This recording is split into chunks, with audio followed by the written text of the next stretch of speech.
We've not had the 5 questions for a while, but what better way to jump back into it than to bring on UFC Featherweight, a fellow Jackson boy, Damon Jackson, into the fray.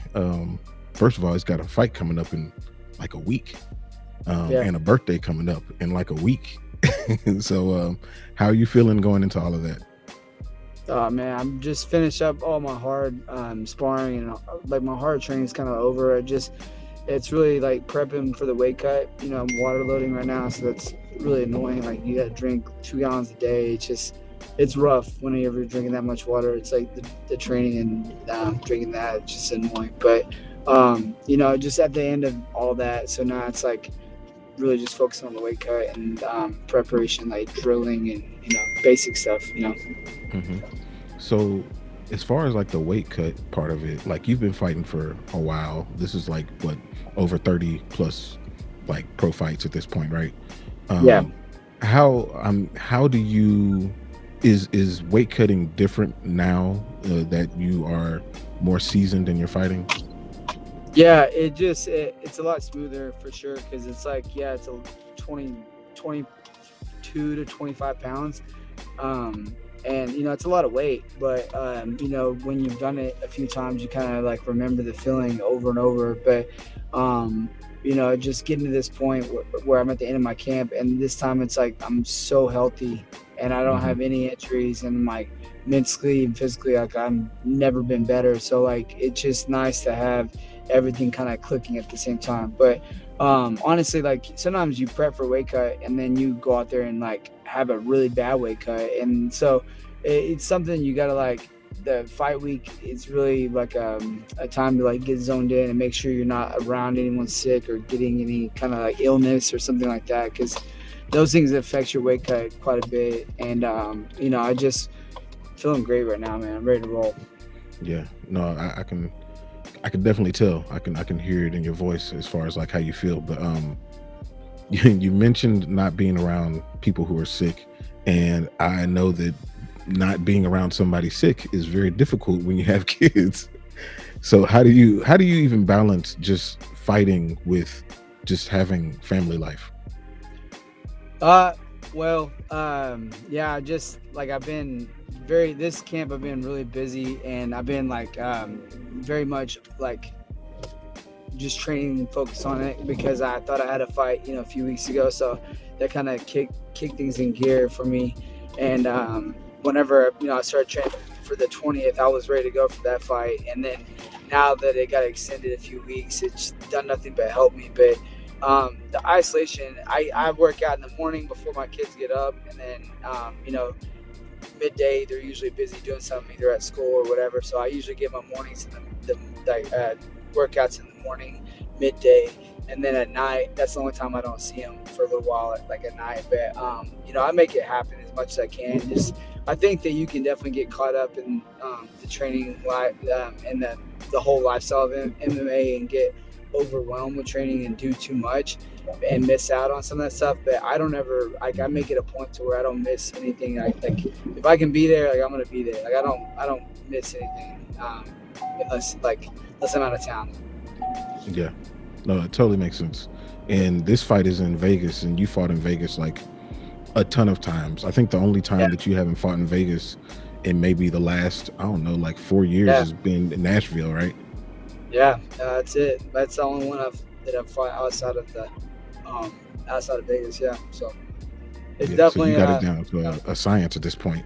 yeah, I love the PI. It's so nice that the staff's always so nice, and then the equipment and the sauna and like the cold plunge, like everything is just so nice. It's like it's nice to have a setup like that, and then to fight right next door. So it's hmm annoying because there's not a fans there, but like during COVID, if you just like remember back in COVID, it was like the prime location to fight. It was so cool. It Yeah. was just like crazy that they were doing events when no one else was. And so, I think that they've kind of started doing certain fight nights, and they've been doing some more pay-per-views and everything outside the Apex. So I think eventually, they'll get back on track with doing pretty much all events outside there because the fans, I mean, the sport grew so much during COVID, And I feel Hmm. like the UFC's, they've definitely outgrown the Apex. They either need to build something bigger or find a location that has like and that's close by and that has like the setup that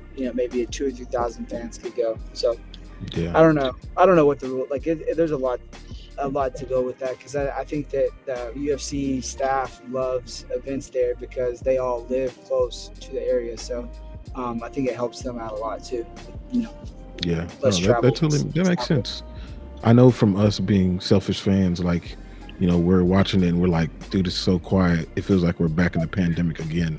And I mean, it's cool to hear the punches and hear the coaches and all that. And I mean, that's Yeah, cool, but like, we hear that when we watch Dana White Contender Series or the Ultimate Fighter or something like that, and it's like it feels like y'all deserve to get that energy from the crowd, before you yeah. go into to fight. A couple of times, like I really considered, like if you look on my workout playlist, I have a couple of different crowds chanting and like clapping and screaming and stuff. And I was gonna walk out to just a crowd cheering one time, and I was like, man, I should just do that because like, especially like being in Nashville, that was like, I love Nashville and being there fighting was just really cool, cool experience for sure. But I looked up and I'm like looking at all the people. I'm man, this is every fight. It's like, we're out there Yeah. doing what no other sport does, and it's like we could easily fill out an arena with some basic top 10 guys. You don't need a pay-per-view headliner every fight to fill out an arena. These guys, like people, are so passionate about the sport, and I feel like it's time to get back on track with doing fight nights and everything outside the Apex. So No, agreed, 100%, 100%. yeah. So I mentioned your birthday a few minutes ago, and surprisingly, like your birthday is actually the same day as my son's birthday. It's funny, Oh but yeah, yeah, and your birthday is like 8/8/88. That's wild. yeah, That's crazy. yeah. It's pretty cool. Um, it is. So was that kind of by design, or it just kind of fell that way because of the previous fight, kind of being pushed back Oh, I mean, or date? yeah, no, like I definitely wasn't trying. Like, I was hoping to go on the 20th, and that way I could take my girls on a trip before they started school, and then Hmm. that way I wasn't. I don't really care. My birthday, I don't really care about that. Like, I don't mind cutting weight on my birthday or fighting or whatever. Like, it doesn't bother me. But I know that like my kids going back to school next week. They start back on the 12th, so like I get back to on the 11th, that early that morning, and then they go back to school on the 12th. And my Yeah, daughter turns 13 on Sunday, so that's crazy. So my son turns 13 on your birthday. It's yeah. crazy. Um, so one question about the fight: why do you beat Chepe Mariscal? I think just having the ability to wrestle again is going to be a huge issue for him, and my endurance and my strength is like through the roof right now. And I think that if you just look back at my last few fights, you can see that I've been working my stand up and everything. It's definitely there, but where I kind of gassed out and where I didn't do well was with my wrestling and my ability to get the fights to the ground. And now that like I'm back 100% with everything, and I feel like I'm even better than I have been in years, like so long. And so having that back in my arsenal of stuff to go with, it's like my endurance is great, my strength is great, and my wrestling is great. So that combination is gonna be a big trouble for him for sure. Yeah, no, I totally makes sense. The way that me and my wife is a part of this channel, and we watch a lot of fights, and that's kind of some of the things that we've talked about as far as you going into this fight. So it's interesting to hear you say, kind of echo that same thing. So one thing I had a question about, like I've obviously, I've seen you on Instagram and all that stuff, and I was curious, like, how did you get to Dallas? Like, what was your path to getting here? Because I know you're originally from Oklahoma, right? Yeah, I'm from Oklahoma. I went to school up in Missouri to wrestle, and while I was there, I would basically every summer I would have 2 amateur fights, and then when I graduated, I went pro, and maybe I fought. I think I fought 3 times I fought twice in Missouri pro, and then King of the Cage, they were like, hey, we want you to fight in Tulsa. So then I came to Tulsa and I fought there. And it was cool. King Cage was like a big deal at the time. And so I fought there. And then I started looking at LFA, and it was LFC at the time. It wasn't LFA. And so I was looking at them, and I was trying to figure out how to get on their shows. And so I called Mick Maynard, because he was the owner at the time. Called him, and I was like, hey, I'm from the area, Dallas area. I could sell 200 tickets if you get me on a card. Like, I'll sell tickets, whatever. And he was like, well, I don't know you that well. Can you go to this gym in Dallas and train with this coach? And I'm gonna ask him like how you do. And so I went down there, drove down to Dallas, and trained with Coach Saif. And there was a guy there that he got hurt the week before I got there, and he had a title fight coming up. And so when I came down, I was only 3-0 pro, and they wanted me to step in and take this kid's fight down in Midland, Texas. So when I met Coach Saif, he had a 45er or a 55er that got hurt for the title fight, and it was a smaller promotion, so they needed someone to step in.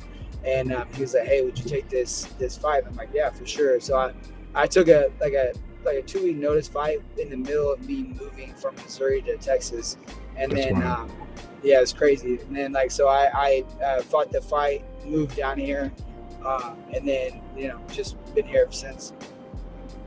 That's crazy. Like, I've seen quite a few interviews from you, and like I never really understood how you got here, which is dope. Yeah. Like I really, once I heard about Fortis MMA and kind of saw all of the people that were coming out of it, yourself and Jeff Neal, and like just Yeah. it was like pretty dope to see people from this area, not even necessarily from this area, but that live in this area doing big things in the UFC.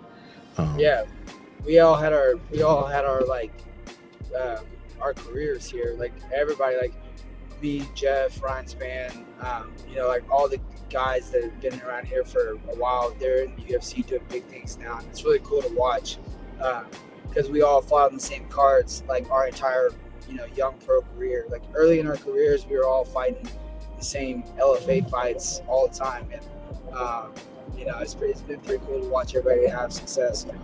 Yeah, absolutely. I'm always pulling for anybody that is from Fortis MMA for sure.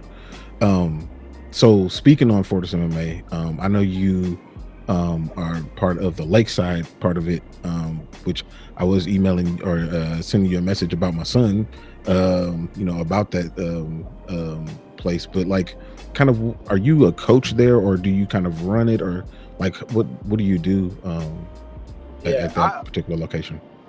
I opened that location.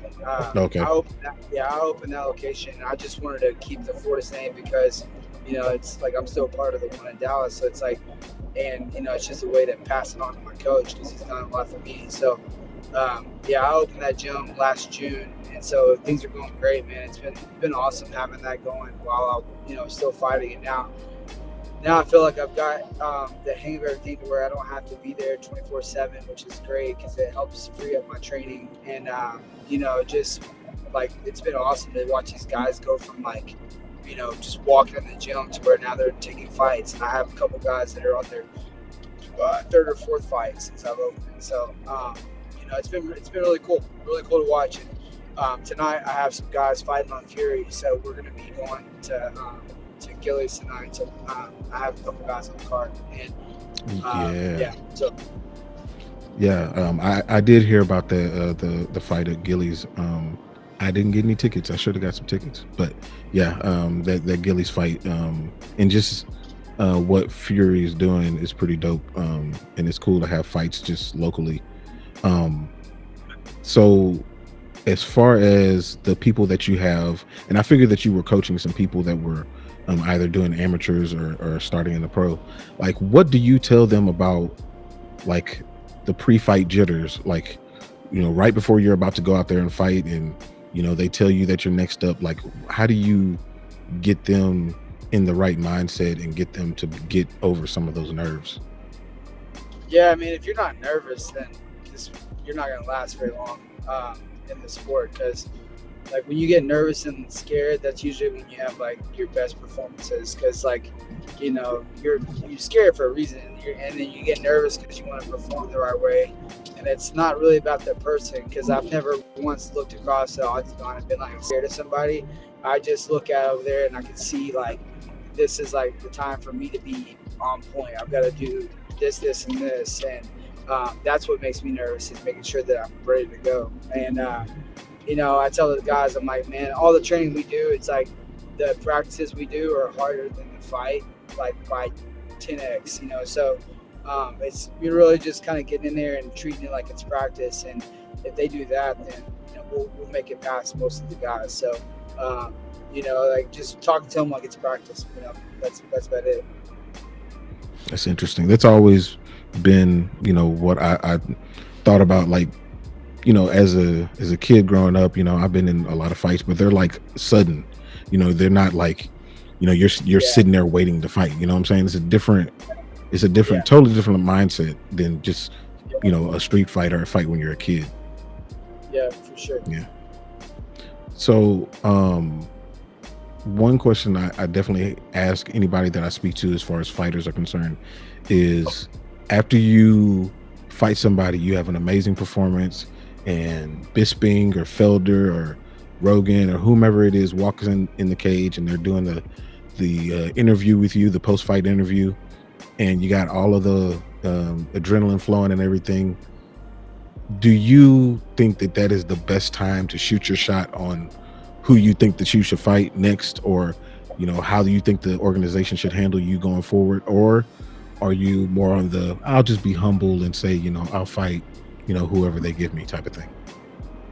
I don't know. I think that if you have like the top 15 or top 10 matchups like that, then it's okay to do that. But when you're just making your way to the UFC, you can't really call someone out unless you're doing like big things, and it's hard to do big things when you're not fighting like anyone ranked or anyone like in that mix. So I think that if you have a good performance, then there's someone on your mind. There's nothing wrong with calling them out then, because you're just shooting your shot. Maybe it works, maybe it doesn't, but it lets people know that you're like trying to get a fight. And so if you go to the UFC and you say, I want to fight this guy, and they half-ass think it's a good matchup or it makes sense, and they contact them, then it's on them to make it to perform. So I think it puts pressure on people for sure, but I think that you only have like a certain amount of time to get, like, you do all this training, you do all an hour spent in the gym, but you're only in a cage for 15 minutes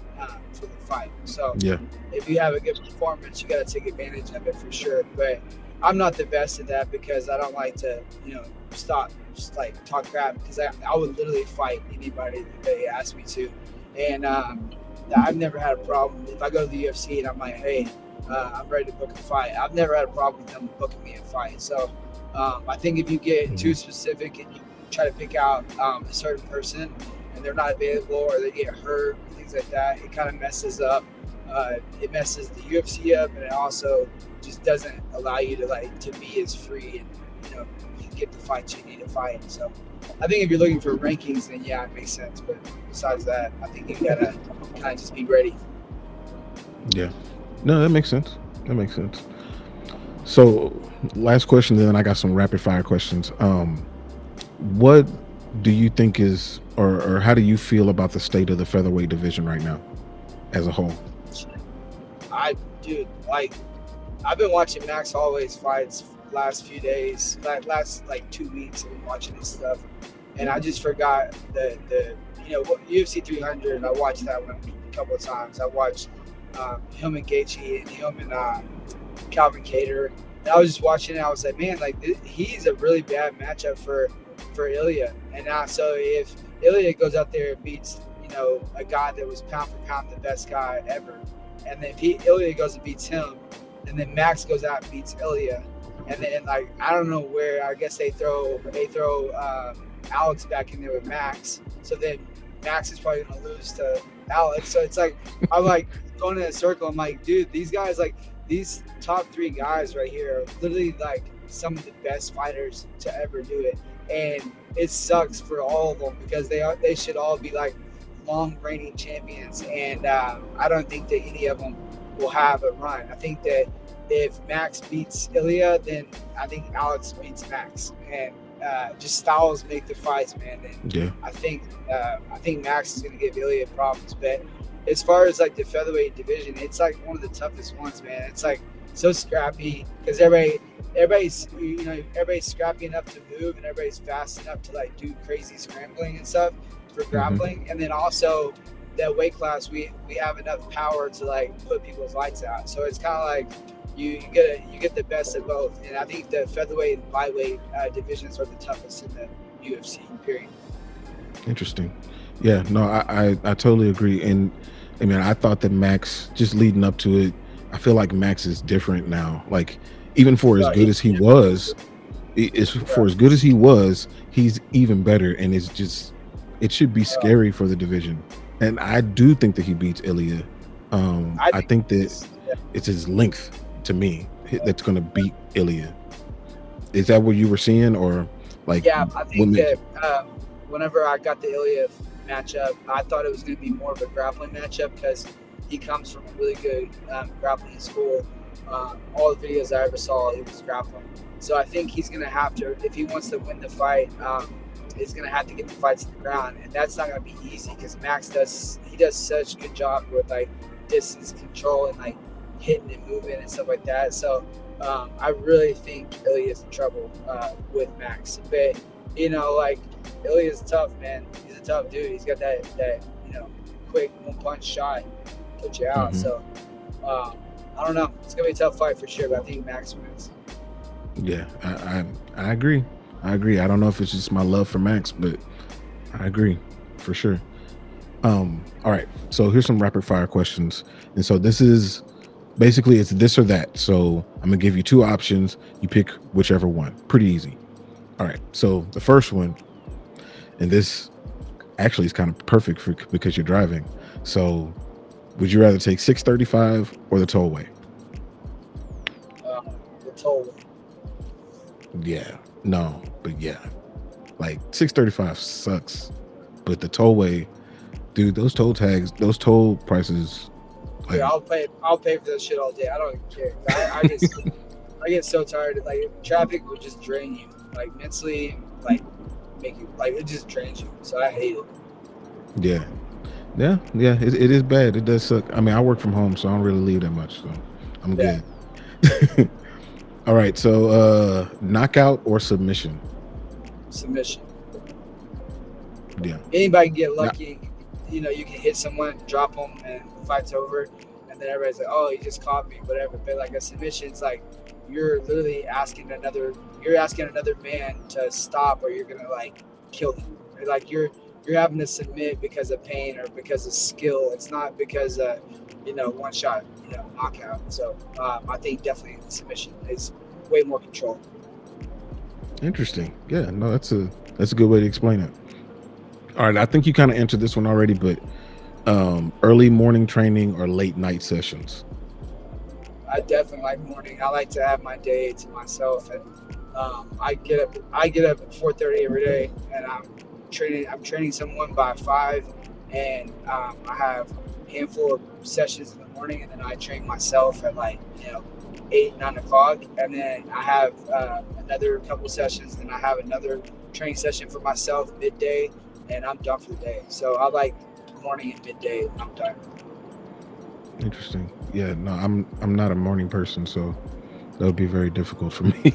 But it does seem like it gets it out of the way. Like you're done, really early, and you're able to kind of do other things. So when you're in camp, do you do 2-a-days, or do you just kind of focus on 2 and 3 days? I do 2-a-days, 4 days a week, and sometimes I pull out a 3-a-day, like twice a week.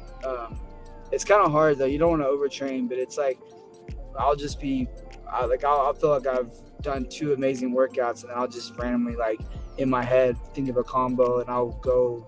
I like to shadow box for the last last like 3 or 4 months I've been shadow boxing like, 4 to 5 hours a week, and I'm doing like 30 minutes to an hour of shadow boxing almost every day, and it's been like, it's paid off so much. And it's really got like visually, like it's really helped me like see things, like see combinations, and play them out. When I'm dog tired, I'm throwing out combinations that I've been drilling. So it works good for me. How do you know when you're overtraining? I mean, I've been wrestling since I was in 7th grade, and when you're young, you train, and you don't know. You're like, why am I tired, or why am I not doing this? It's just because like you have to find a good mix of training as hard as you need to, and knowing when you're pushing it a little too hard, because it's just really recovery the next day. Like if you're not recovered, if you don't feel like working out because you're a little sore or something like that, then you're probably overtraining. So instead of like pushing through every workout like that, I make sure that I take a day off. And if I'm feeling that way, I maybe only work out once. It's usually just like cardio or something like that. And then I'll go from there. Makes sense. Okay. Got 3 more. All right. So the first one, Texas barbecue or Dallas Tex-Mex? Tex-Mex. I don't like barbecue. What? Yeah, it's too much sauce, too much sodium, too much sugar. Like it's too much. I like to dip stuff in barbecue, but I don't like barbecue stuff that much. I respect that. You're an athlete. I respect that. One day you won't be an athlete and you might like it. Yeah. All right. Watching fights live or on TV?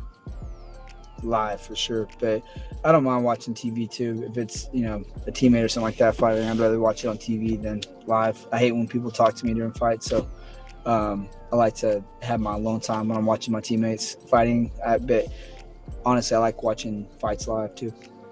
How do you deal with that in the corner? Like when you're in between, like, round 1 finished and maybe it didn't go the way that you wanted, and your coach is giving you information, and you got the people around you and you hear all this stuff. Like, how do you deal with that? Like now that I'm like coaching and I have my own gym and stuff, I respect my coach a lot more than what I had, crazy respect for him before. But now coaching and now doing these things, I see the things that he's talking about, and I see like the issues with not listening and not, following a game plan and things like that. So, it just putting it all together, on one moment, it's hard for sure. But you got to listen to the coach, because it's like it's having like a cheat code. Like he has a different set of eyes, different view. He has no emotion. You have a little bit more emotion than them. You have the fatigue when they don't have the fatigue. So it's really smart to listen to your coach, even if they don't even if you haven't worked with someone for a long time. If you have someone that's truly in your corner that can tell you like what they're seeing, then it helps. Yeah, no, that makes sense. All right, the last one, city life in Dallas or countryside in Oklahoma? Country, 100%. I deal with the city. I deal with it good enough. There's a lot of function here, a lot of, working's great, economy is great, whatever. But I miss the quietness and the fishing and doing whatever I want. I miss it all the time. But I think it's kind of dumb, because it's like I come from a small town, but then I go work my ass off just so I can find a small town to retire in. So it's kind of like, Yeah. if you're in a country, if you're a country boy or you're a country girl, whatever, and you're in the middle of nowhere, you got it made. I promise you that, because I know all these guys, that all my high level clients and all my friends, they all have a ranch somewhere, and I'm like, they want to work just so they can get away to the ranch. And I'm like, you could have that every day, you could, but I get it. Like there's a work-life balance, and you want things like that, and you can't be doing the same thing every day. But I miss it a lot for sure. Yeah, no, that makes sense, and that's very, very true, because as I get older, the more I'm like, because I used to live downtown, and I loved it. It was so fun. But would I live down there again? No, absolutely not. Don't want any parts of it at all. No. It's too much. It's almost like sensory overload. It's like, I don't need all that. Yeah. Yep.